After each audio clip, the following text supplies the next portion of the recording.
Hello and welcome to this week's episode of the Edges and Sledges Cricket Podcast. I'm your host Ashwin. We have a full house today. I have Varun in Singapore, DJ in London, and we are here to celebrate going 1-1 is in the India versus England 5-match test series as India has just completed a phenomenal victory in Visakhapatnam. Varun, let me start with you. I think you predicted 5-0. I think we all sort of did. But after that first loss, pretty nice to come back on the board with a win, right? Yeah, it is more relief than anything because when you start predicting 5-0 and you're down 1-0 at the start, it's really not a good look for anyone. And remember that, Rahul and Jadeja weren't playing this, so we were definitely a weaker team. But Yeah. I'm just glad we came up on the right side of it. Yeah, DJ, let me ask you. There's a lot of conversation, and India should be dominating and this and that. And then Varun mentioned KL Rahul, Ravindra Jadeja, who are basically starters in this side. But you can go deeper, right? You can go to Shami, you can go Rishabh Pant, which is probably about is longer term. And I don't know if I'm missing anybody else. But Virat Kohli. of course, Virat Kohli is not playing.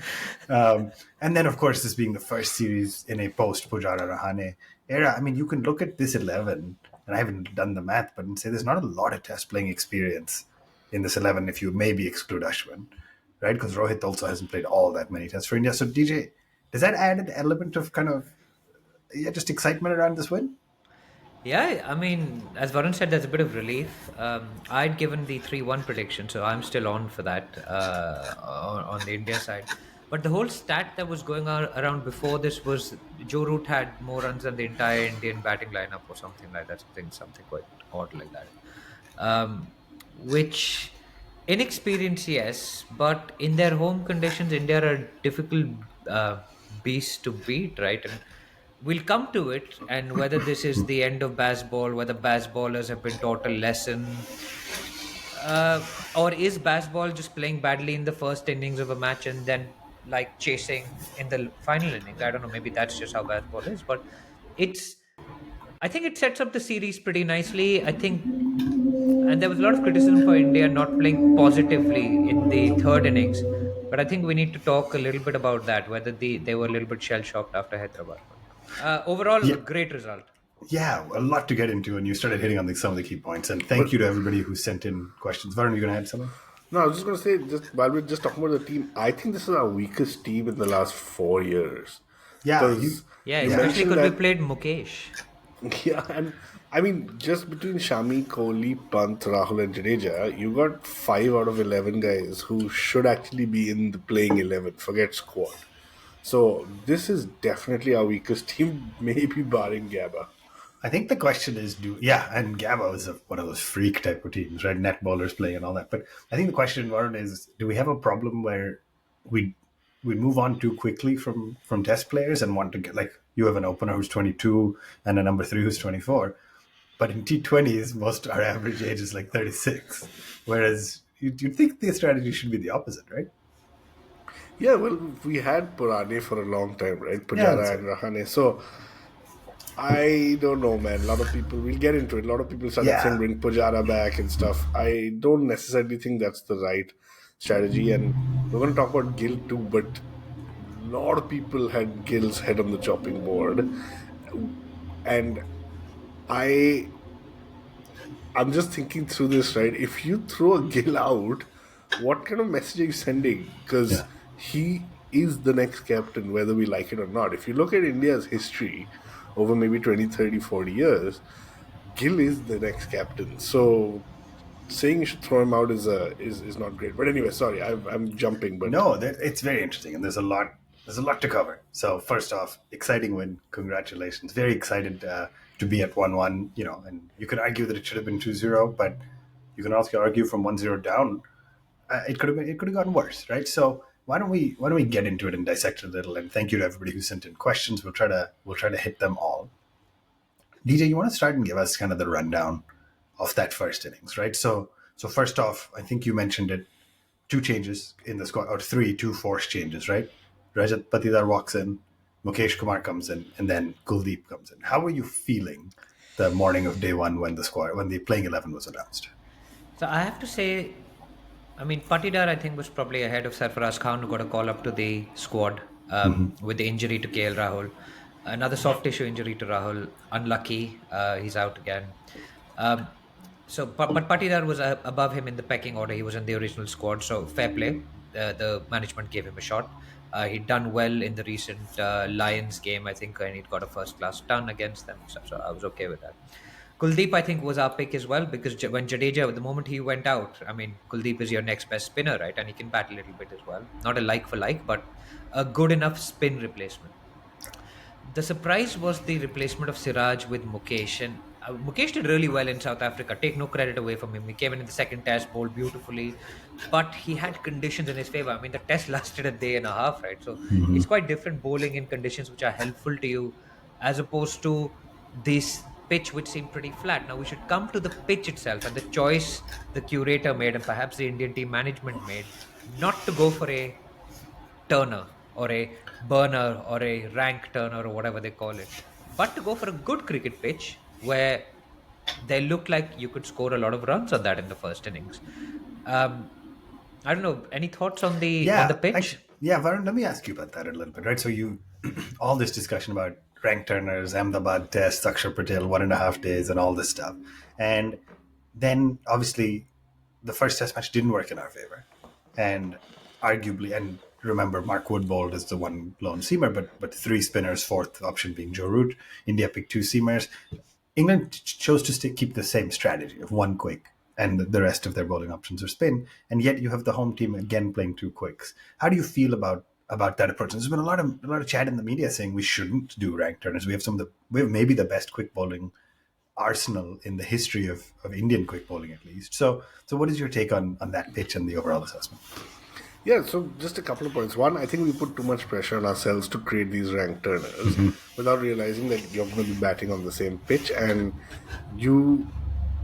I don't know, you're not that great at spin. This batting lineup isn't that great at spin, even though they say it is. The second thing I'd say is I think the pitch was good. I think it was a good pitch. I think it was fair to both sides. It was a lot of runs on day one. And actually, the second, like out of the four innings, the second highest score was actually scored on day four, right? So I think to me that is signs of a good pitch. And then the third reason I think it's a good pitch is because Joe Root didn't pick up a wicket. So it felt normal, right? Like he's been asked to bowl a few overs and he's not this deadly all-rounder who's putting Callis to shame. And so I think that was a good pitch in my opinion. Yeah, Joe Root also, DJ mentioned him, but his collective score across the match was lower than the score Ashwin made in one innings. So there's some fun ways to look at and slice and dice stats. But Warren, while you're at it, you mentioned some of the higher scores on day one and day four. Talk us through day one then, right? You can look back at a scorecard and say 396 first innings, 112 overs, batting at over 3 runs and over closer to 3.5. And yet, for those of us who watched it closely, it may be the most frustrated I've ever seen a fan base for getting 396 in the first innings. And obviously, the big driver of that is 60% of the runs were scored by one player and an opener. But talk me through that. How did you feel about that first innings? Yeah, I thought it was poor, right? Because in India, you are expecting on day one for two or three guys to be pushing close to 80, 90, 100, right? So you are pushing for that. And I think I was disappointed with the rest of the team. So before we talk about Jaiswal, I think I'm a bit shocked that Rohit, I feel like he just looks bored. I think he just gets bored and then he doesn't know what to do and he's like, except for the one time, except for the one time guys. He had that intensity where he talked about guys walking in the park. If anybody looks like they're walking in the park, and then I'll leave out the rest. Also, I think he's been under so much pressure to look alive and on the field. But I just get the sense Rohit is bored. Like they set up a leg slip for him and then he just played it to leg slip. He's just like, I'll give you what you want. A 19-year-old debutant as well. Yeah, Like, who didn't get a visa at all. And imagine he's come and got Rohit Sharma caught a leg slip, one of the most odd dismissals. So he was, I don't know, I just think he's bored. He's got to figure out what he wants. The rest of the lineup, 34 Gill, 27 Iyer, 32 Patidar, all just average. You don't expect that on day one at home for batsmen in their home conditions, right? You're expecting one of these guys to get a 50, a 60, a 70. And I'll just talk about Patida, right? Not running through the whole lineup, but I thought he looked good. But then at the end of it, I didn't know how to assess him because you I think expect he a got. debutant to come in and hit 32 in India, right? You're not anything less than that is not acceptable. I sit here, by the way, just saying Patida got very unlucky. It's just a very unlucky dismissal. The being bowled off of a ball that just kind of, you get contact and then it trickles back on the stumps. Like But it was still a good ball. Like there was bounce. It hit him very high on the bat, and yeah, yes, it was unlucky. So it's much more forgivable to me than getting caught out at like slip or going for this hoik and getting caught. That's what I meant when I said unlucky per se. So yeah, DJ, you look at numbers 2 through 8 and say everybody crossed into double digits, but nobody crossed 34. I mean, that's just bizarre, right? Nobody just went on. And there's a crazy stat I think I read somewhere that it's only Brian Lara and Jaiswal that have scored 200, and the next highest score has been like 34 or below. That's a great stat. And What Lara a did that what in company? 2006 or something. And What it's company? I think it's a Cricinfo article or a Cricinfo stat about this. It's great stat. But I think first we must give credit to Jaiswal. He played out that spell from Jimmy Anderson in a very mature way because he's 22 years old. We keep forgetting because we've been watching him in the IPL and he's only started doing well in the IPL, but he was captain of the under 19 team, if you remember, that had that fight with the Bangladesh team in the final and all of that stuff. And he's done well in the IPL. He's got a Test 100 on debut. He struggled a little bit in South Africa, but continues to play that way. Played well in the first innings in the in Hyderabad. Got a bit of a start in the second innings, didn't convert. This, he said, I thought the patience and the maturity that Jaiswal showed, I think that was incredible. He recognized the pitch, he recognized the bowlers were bowling well, and he batted for time. He can score 100 in 40 balls. But to score that double 100 and to go beyond 100, and it's the whole Mumbai school of batting and all, like 100 is not enough to stand out. You have to go beyond that. And I thought he was absolutely magnificent. He led the batting lineup. It was that maturity that came through. It was brilliant, right? The likes of Rohit, Iyer, um, and others have played more cricket, but this guy was leading the batting lineup, and he played a magnificent knock. In my view, he played the spinners really well. He can hit a big shot when he wants to. I was super disappointed with the ways we lost wickets. Even at a 300 for 4, if you end that day 330 for 4 instead of 330 for 6, that's more your day than the opposition. The issue with this lineup for me is there's always 2 wickets around the corner.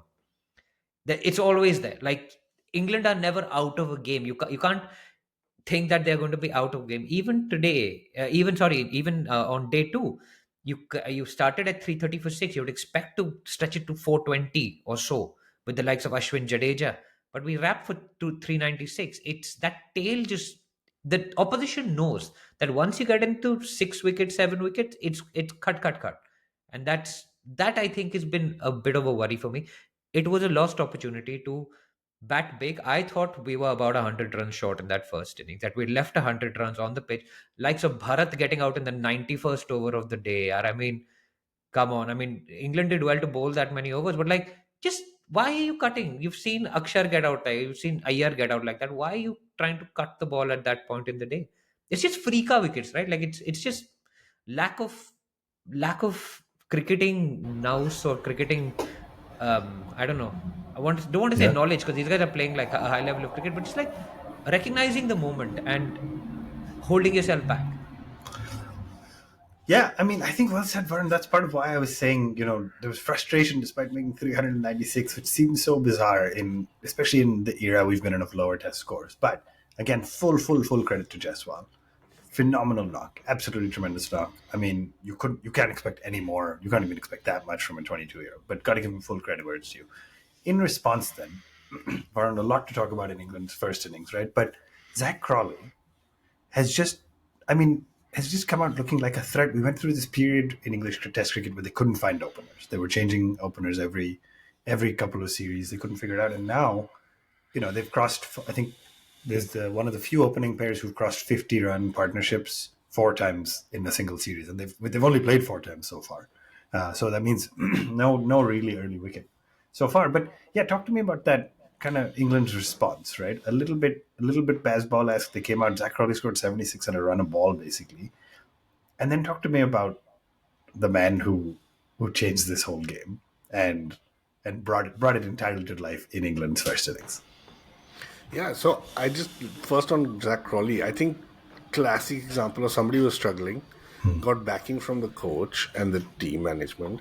They saw that he has that ability to score quickly, which is their and play fearlessly, which is their kind of mantra for this new test team that they've created a couple of years ago, and they've just backed him. Now, maybe they weren't good replacements, maybe you stick by somebody and they deliver, but today he looks like probably one of the most threatening batters in that lineup, right? In the England lineup. So you're talking about 76 in the first innings, he actually got 73 in the second, right? So cumulative, very, very kind of impressive numbers for me. The rest were okay. Ollie Pope came at 3. I can't remember if that's what his batting position is, because I thought Root might be at 3, but maybe it's Pope. And the I mean, game second innings, just Rehan played at 3. So yeah, which is why I realized it doesn't help me to check that. But yes, Pope came before Root. So yes, he probably is at 3. So Pope comes in. This is a guy who's got 196 in the last game. 23 or 55, looking good, building his base. And then he gets this ball, which is an in-swinging Yorker. what a ball! And after that, like, that's all I've seen for the last 2 days on Twitter and Instagram. Like, everyone has posted that saying, what a ball, what a bowler, which is what Harsha Bhogle said at the time, right? Oh my god, that ball just turned the innings upside down. They had no idea what was going to follow. Jasprit Bumrah doesn't do much with the new ball in these last couple of games, but man, he's like, I learned how to reverse swing in India before I learned how to swing. And he just steamrolled these guys. He got Root for 5, Besto for 25. He got Stokes bowled, and Stokes is looking good. 47, again, a fighting innings, and almost a run a ball.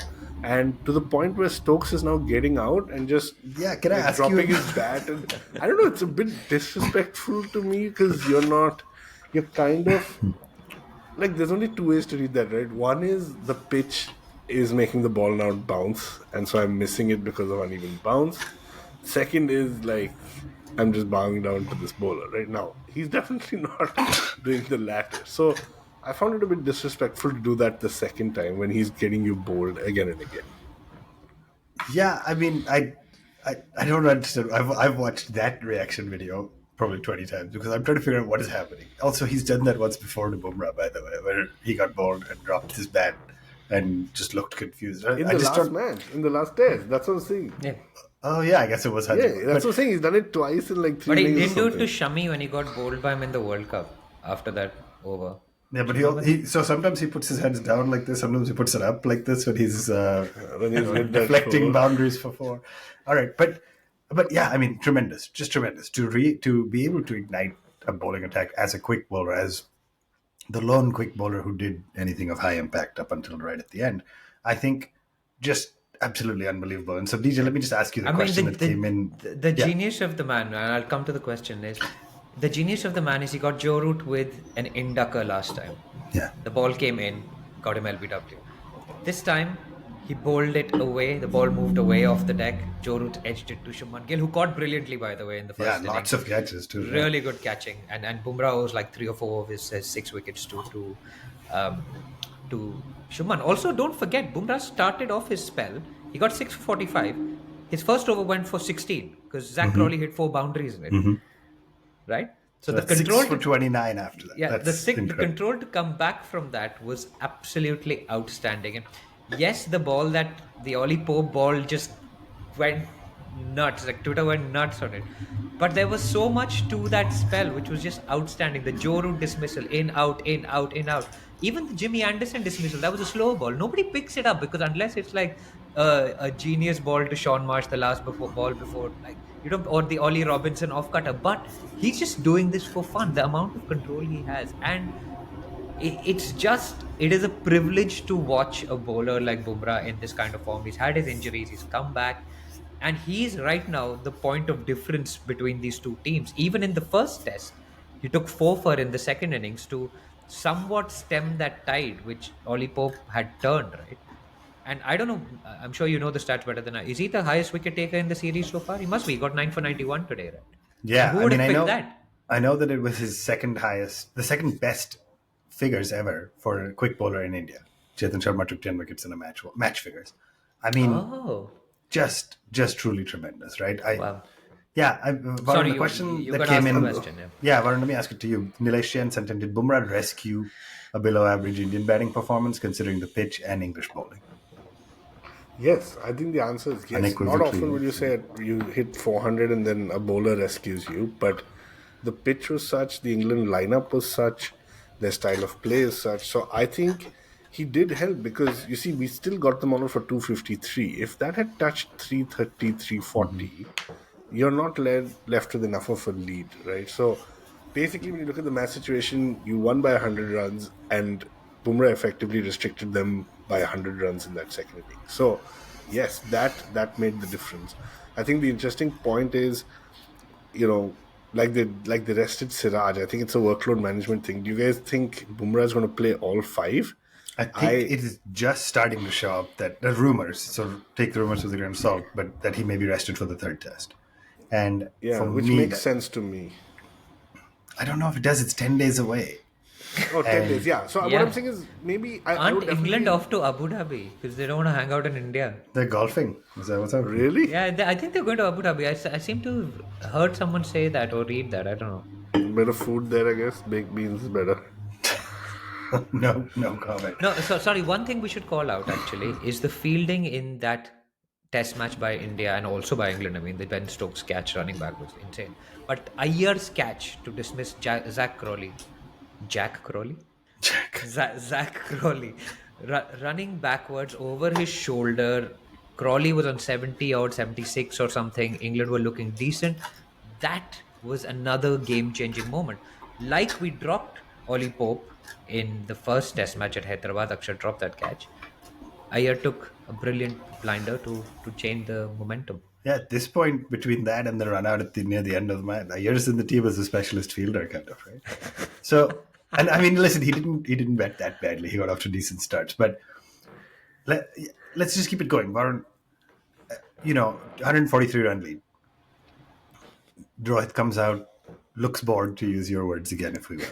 Makes almost the same amount of runs, right? 13 of 21. Then Jaiswal gets out. And you're sitting here at 30 for 2, which is effectively 173 for 2. Shubman Gill looks the most shaky, right? Just gets a LBW decision, by the way, which looked just plumb to the naked eye, completely plumb to the naked eye. Chats with his partner, refers it, and gets saved by an edge. How are you feeling at this point? I mean, I know because you were WhatsApping me, but tell our listeners how you were feeling at this point. Yeah. So by the way, the person who probably told him to take the review was Ayer. So he's not just playing as a That's true. specialist He's fielding fielder. and He's DRS. also taking DRS for his partners. So multifaceted skills. No, I was very frustrated, okay, because firstly, again, Rohit didn't look like he wanted to be there. And then after that, Gill looked so shaky that I was convinced this guy is gonna get dropped in the next game, which I was not happy about. But I was convinced, and I was just like, he not only got saved because there was a faint edge which he also didn't know that it had touched. I think the next ball or the next over, he had another very close appeal, which Yeah, was umpire's call and miss. So at that point, I was like, "This is done. it's done. What the hell is going on?" And I was just very upset. Yeah. So from there, DJ, let's understand kind of how the rest of the innings shaped up. Right, Shreyas Iyer got off to a decent start, couldn't convert. Rajat again, unlucky in that one. Absolutely phenomenal catch by Ben Yeah, Fox folks. Yeah, with the gloves. Just unbelievable. Like we will talk about Stokes' catch a lot because he was running, or I guess we'll talk about Ayer's catch, Stokes' catch, etc., because they're more glorious. But Ben Stokes, when you get an under edge and the ball is diverting sharply away for you to catch that with the gloves, incredible. And then yeah, Akshar looked decent, Ash looked decent, but Shubman Gill managed to take a very scratchy start and convert it into a century. And you have to give credit to that, right? Yeah, of course. I mean, man under pressure. It's his highest score. I don't think he got a 50 batting at number three, right? He was doing pretty well as an opener, and I mean, move him down to number three. It seemed to have thrown his game off completely. And there was, I think he got off the mark with like a short arm pull, which looked like he was just, I mean, like the old Gill would have just gone back and smacked that into over mid wicket for six, but he kind of like short arm pulled it like he didn't know what he was up to. But he slowly opened out after those reprieves. There was one edge that went past Joe Root at slip between slip and keeper and stuff. It's all uh, pretty tense stuff for him. But I mean, a magnificent knock, man. At the end of the day, he scored 104. India won by 106 runs. So you could say he did stand up for the Indian team, where nobody else again really got in. Nobody else really made a difference. Akshar got in, but then he was LBW to one that kept low. Bharat again failed, didn't sort of gave it away.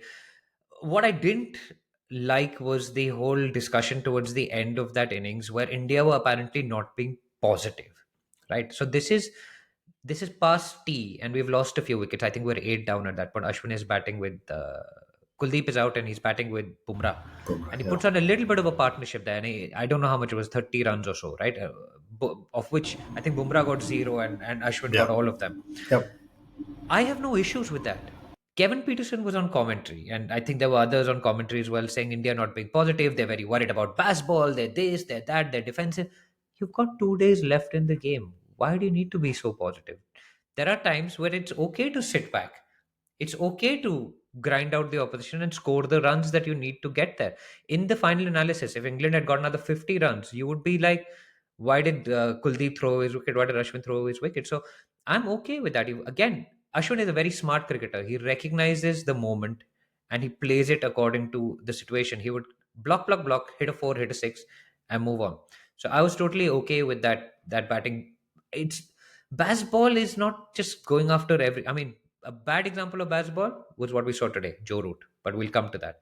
I mean, 400 runs in the final innings, man. I tweeted this. I put our collective neck on the line on Twitter or X, saying no one gets 400 in the final innings in India. No one will do it. Like Bazball is all fine, but there's a limit to how much you can be positive about wanting to chase 600 or 800 or 1,000 runs. I don't know. Yeah, so it's very interesting, right? Varun, let me ask you this question then, right? Because clips from the English dressing room, I don't know whether it was Jimmy Anderson or the coach or whoever, but McCullum basically had said apparently behind closed doors something like, even if we have to chase 600, we can get it. Which again has never been done in history in India. Nobody's ever chased 399, and yet there was this feeling in the air, and I don't know if that's media or bias or what. There's this feeling in the air that if any team can do it, it's Ben Stokes and Brendan McCullum's team in this scenario. Did you ever really believe that, or were you in more Team DJ's camp that, listen, it's not going to get done, it's never been done before? So I wasn't worried. Let me put it that way. I wasn't worried, but yes, there was a nagging thought at the back of my head that if any team can do it, it's this team. The 600 and all is, I think he's motivating his own guys. So I personally didn't read into that, but I do have to say they got 300, and Root played just horrendous cricket, and Stokes got a casual run out. So I still don't think they would have got to 400 and chased that down. But But how I are they think taking a moral victory after Yeah. losing a test no, by they're 106 not. runs? They're not. They're not. I'm I just don't saying understand that it. I think all of us somewhere had this feeling that, you know, the minute you start knocking down like 100 for one, 150 for two, and you go along that kind of progress, because it came down to, again, the pitch was not that bad. So when you're saying nobody chases 400 on day five on a rank turner, yes, but in a decent pitch with 9 wickets in hand, uh, it. I think I think the realistic thing is we won by like 50 runs. I think somehow they got casual, or something happened to one of two of their key players, I think they could have easily got 50 runs. But So, I was my prediction in the morning was that we'll win by 50 to 70 runs. so for me, I just don't subscribe to that thing, that belief of Root played a bad shot and Stokes got run out easily, because you can say the same for us, right? Rohit played a lazy shot and got out. Shreyas got Rajat Yes, got but unlucky, I'm just and so fine. But like that's Test cricket for me, right? Like, and if you can create that moment with a little bit of, if maybe Stokes got run out because of that little bit of added pressure that Bumrah was putting on, and he felt like so for me, I don't entirely subscribe to that. But to the point you're making, even the fact that there was that nagging thought is that's Bazball, right? That's what it is. Yeah, but again, this is bad. You scored 243 in the first innings, but then you're saying I'm going to chase 600 in the fourth innings when that pitch is the worst. I mean, what is? There's no cricketing logic to this. If But I they've don't done it, think yes, there's they've done yeah. it, but they've not done it in these conditions. They've done it in conditions where the pitch has been flat on the fourth and the fifth day, where they managed to do it. They did it in the fifth test against India. They did it against New Zealand. They've done it in Pakistan on those flat tracks. It's it can't be a strategy to say we'll play badly in the first innings so that we'll chase a great total in the final innings and we'll do something no one's ever I done don't. before. I don't think it's strategy, and I'm certainly not defending it. I don't want to be perceived as that way, but I think it's an approach, right? The goal being like we're not daunted by 399. We're not Yeah, going to defend it out and try to take the game into the fifth day. yeah. That's not the approach. Which has been old school cricketing, Test cricketing logic for years. But how did you react to the Rehan Ahmed gets sent out at 3, and basically the moral statements, the media statements that he's not going out as a night watchman. He's a great batter. I mean, you sent him out with like 3 overs left on the day when Ollie Pope has batted at 3, all 3 innings before this. Of course, he's a night watchman, but this is all part of it, right? This is all part of the I mean, approach. I thought it was a great move. I genuinely thought it was a great move because, again, it's about a mindset and attitude. It's about motivating the troops, right? So you just take out risks. Now you can flip it and say Olipop could have come out and hit 25 runs in 3 overs, and that would motivate the troops. Yeah, okay, let's just be realistic, right? You're just trying to limit your risk. And I thought it was a great move. And I didn't know Rehan could bat, but I think he did decently well. I saw him today He did morning. great. He was hitting the ball Yeah, I beautifully. mean, at Yeah. one point you're like, if this guy gets another 20 runs, and then you know the whole Yeah. thing starts downward spiral. So So at the end of it, I mean, Zach Crawley batted well again. Everybody actually, except the 10 and 11, made double digits, but nobody was able to go on. So I have to give full credit. I didn't mention him in the first innings, but Kuldeep Yadav is becoming kind of like the Dravid to Sachin for me, where he's always picking up 2 or 3 wickets, but not. There's always somebody taking more, so you ignore him. But he bowled absolutely brilliantly in the first innings. Ash then, who actually had the first time, I don't remember the stat, but the first time in a very long time, maybe ever, that 10 wickets have fallen in an innings in India, and Ash didn't pick up a single one, which is quite telling. But came back, great response, 3 wickets in the second innings, and ultimately England got 292 all out. Nice little surge at the end. I think them batting deep holds a lot of value to Tom Hartley's proving again he's the second highest wicket taker in the series so far. DJ after Bumrah, he's only behind by one.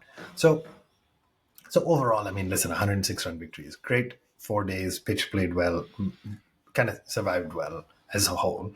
I have some broader existential questions as you will. So DJ, you started about him a little bit, but we got a question in from the falling sweep on X or Twitter regarding Mukesh Kumar. Right? What should his template be to be successful on Indian wickets when encountered with a pitch that doesn't suit his primary skill set? And I broadened that a little to be like, as you look back, was that a misstep?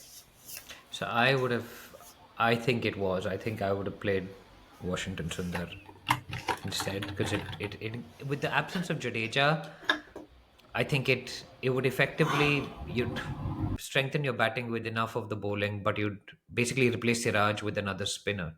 And Mukesh was a passenger completely on this in this game. It was he picked up a wicket. I think in the second innings he picked up like one.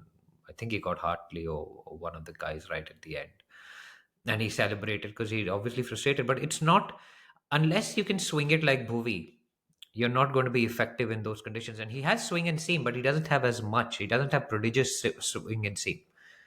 So yeah, I think he struggled. He's also like middling pace. He's not like Shami's a bit quicker with a bit more movement. So I think Mukesh will struggle on Indian tracks. To be honest, he's a handful in South Africa, so he'll be a handful in England if we go there and play four seamers. Also, he doesn't really contribute with the bat, so that doesn't really help his case, to my mind. I think you got to break your back in India, man. Like, if the most successful fast bowler in India, I think, is Umesh Yadav. I was waiting. I was And hoping somebody would bring him up. yeah, I mean, and how does that guy bowl? He just comes in like a bull and just yeah, breaks his back yeah. every delivery, and that's what you need. You either need the skill of Bumrah or the kind of work, kind of power of an Umesh Yadav. Yeah, so I But mean, for bowling stats in India in Test matches, by long distance, if you just look at average, the best quick is Bumrah. I mean, not close, but second is Mohammad Shami, and then you will get to Umesh Yadav, who's in the Javagal Srinath range, and then you have the next tier, the Irfan Pathan, Zahir Khan, and Ishant Sharma, who are behind that. So you're right, Farhan. I think there's something to be said for Umesh's bowling style that to the same point you made on Gill, I don't want to judge a guy off of one opportunity, but it just didn't seem like it was. It just didn't seem like he was there. He was making a high impact. Let me keep going down with some of the other questions we've got. sorry, did we talk about the Ben Stokes comment on DRS? By the way, I don't know whether No, you've been awake long enough to pick this up. The I may fact have that Ben missed. No, Stokes said that the technology failed on the technology got the wrong decision on the Zach Crawley dismissal. Yeah, sure. It did.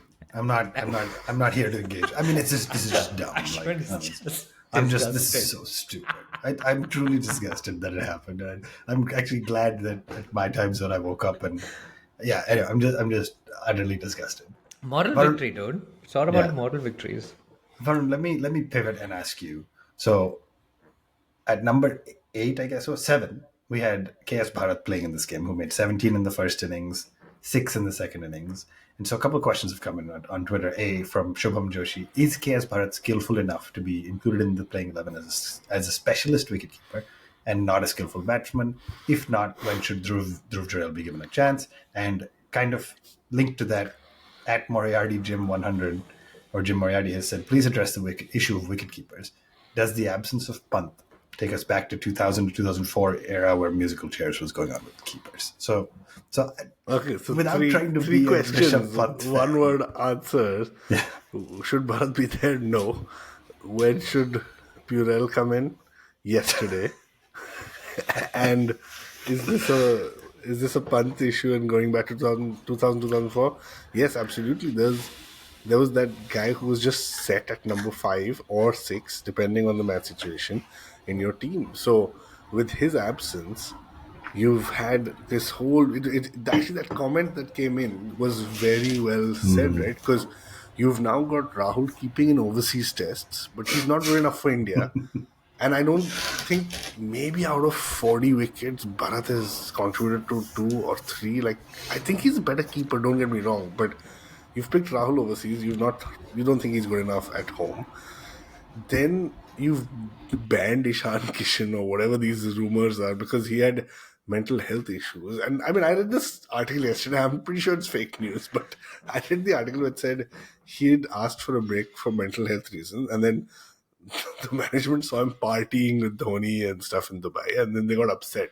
I mean, firstly, it's his call, right? How he gets over his fatigue or his mental. It's not for you to decide how he decides to let his hair down or whatever, right? So I think that's ridiculous. But I think that's fake. I think there's a bigger problem. But Kishan is not going to be in the scene. Bharat is trained to be the next best keeper, but cannot bat. I don't know. It's just musical chairs. I don't know what's going on. I think it's a big, big problem. I would just rather have Rahul keep because I think he's doing a great job in the middle order. Get him to focus a bit more on the keeping, but it's a disaster. yeah, DJ, you and I talked about this a little, and they made the announcement before the series even that Bharat will keep. Was that tactical? Was that, yeah? How do you approach it? So I have no qualms about Bharat being a good keeper. I think he took a fantastic catch, almost like Riddhi Pops when he took that Ben Duckett Diving catch in the forward, second yeah. innings. It was great. It was just He's great to watch. exactly like Riddhi Pope. It was my great. issue with it. Like Yeah. he's Yeah, exactly but the why are you same. solving the batters whose job it is to bat them failing? by It's kicking the not, wicket-keeper man. out. No, that's not the right. You don't have a specialized role like wicketkeeper anymore. I It's said this. changed. I said this a I little bit mean, last Ben week. Stokes is Yeah, as and good I or don't as think bad he's as Bharat. great. I don't think they have Yeah. anyone. But Yeah. Ben Folks being the example why not to give Bharat out is very bad in my opinion. Listen, I think a wicketkeeper is an all-round position. I don't think there's any two ways about it. Whether it should be or not, you can debate. But in today's But now modern it game, it is. is. Yeah. But is Dhruv Jurel a proper wicketkeeper? Is he a batter who can keep, like Rahul would be or Kishan would be, for example? So I Because think the Pant is debate, grown up keeping, right? That's different. Or Dhoni grew up keeping. but the debate is: would you rather have a proper wicketkeeper who can bat a little or maybe can't bat, or would you rather have a batter who can keep a little? Like that's the balance. That's the debate, right? I Yeah. And mean, if Rahul's USP is not keeping, right? But yeah, Kishan and Jurel and all, like they are keepers. Like Rahul is a batsman who can keep. Like Rahul Dravid was a batsman who can keep. But I don't think there's any doubt about Kishan and Jurel, in my opinion. Like I we're mean, definitely going to see him. we're just waiting for our boy Punt to come back. Yeah, That I mean, that Believe documentary, right? take your time. Just be back by December. By what, December 15th, 16th this year? I Yeah. think just be back by then. Take your And time just take before us that. straight into the World Test Championship final at Lords. I mean, score 100 there, fall down. that would be some sort of a comeback. Oh man, All, feels. all I right, mean, guys. we are 1-1 at home, so that is really believe to a next level, you guys. We Hey, but won where the are we world. on the World Test Championship table now? Ashwin updated us last week. We were number 5 or something. We must have Yeah, gone back up now, I hope. I haven't seen the updated table as of this morning, but I want to move to the next match and really quickly as we have to wrap here. What as we go to Pardon, we go to Rajkot next, right? Two test matches there in history. 2016 against England was a draw, and 2018 against West Indies, an innings and 272 run victory, right? So the last time we drew here, England batted first. Joe Root made a century. Moeen made a century. Ben Stokes made a century. Murali Vijay then made a century in spot. Pujara made a century. Alistair Cook made a century in the next innings. So pretty flat kind of batting track. What do you expect with Bumrah, especially potentially being uh, looked at for to be rested? Do you think they just go in and they say, well, one match, make us a rank turner because we don't have a quick? No, I haven't read the Bumrah thing. I think if this is as flat as you're reading it to be, I think Bumrah will play. But I think England, if they have a shot at getting to two, I think it's in this third test. They've got some time to go to Abu Dhabi and do whatever they need to. They're going to come back on a wicket that they drew in last time, and the previous one, according to your stats, was flat. I think they're going to give themselves their best shot of getting to 2-1 in this next test. DJ, if you're either side, what do you change going into Rajkot with after a 10-day gap where apparently England's going to Abu Dhabi? I mean, the conventional wisdom for India would have been not to change their lineup because they've won, right? I think they need to think about that Mukesh spot. I don't think they'll change the batting. I don't think they'll change the keeper. Realistically, they've won. And if they didn't change Bharat after they lost at Hyderabad, he played an okay knock in the second innings. I don't think he's in danger. Mukesh, that spot's going to be interesting. Who's going to come and take that spot is what I want to watch. There's no news on Kohli coming back, which is unfortunate. There's no news on Jadeja or Rahul either. Maybe that'll change in the next 10 days.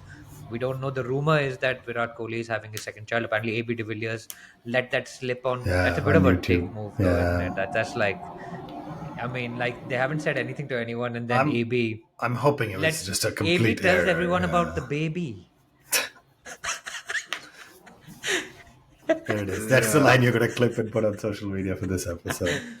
Yeah, but England, Jimmy Anderson, outstanding. He Yeah. 41 years old, bowled Rohit Sharma neck and crop. I mean, fantastic. I don't see England actually changing anything either. They'll play this. I mean, Leach, if he comes back, maybe will come back in instead of, I'd say probably Bashir. But other than that, the 10 days will be enough for Jimmy to recover. And he looks a class apart from Wood. I mean, like, Wood's a good bowler, but Yeah. Jimmy 41 years old, Anderson. annoying that it is, you still have to give him the respect that whatever 600 test wickets deserves, 590 something. Yeah. And one more for Ash to get to 500, And 499. you would have hoped he got it this match, but we'll have to wait one more match. Guys, this has been fun. It's been great. It's always interesting and cathartic to come on and chat with you guys after a loss, but it's fun to chat after a win. For all the English fans who reached out to us after the first loss, let's make sure we reach back out Oh, I to got them so now. many messages at work about this test Yeah, match. yeah. And I just said we'll talk in March. That's it. There's a long way to go, guys. Five Let's talk in March. 5 matches is a long time. 10-day break. Rajkot, Ranchi, and Dharamshala to follow. So it's going to be fascinating. Gents, thank you all for joining. Thank you, everybody who sent us in questions in advance on Twitter. We will be posting this on YouTube or wherever you get your podcasts at One Tip One Hand on all the social medias. Send us in your questions. Send us your YouTube comments. We'd love to hear from them. Even when you're criticizing us, it's fun to hear. We like to learn and try to get better every time. So thank you, everybody. If you're on YouTube, hit the like button, hit the subscribe button, and we'll be back to talk more about the rest of this 5-match series and the rest of the world of cricket. Lots happened this week. We didn't get to it, but we will talk it when we're back next week. This has been the Edges and Sledges Cricket Podcast. Thank you for joining us.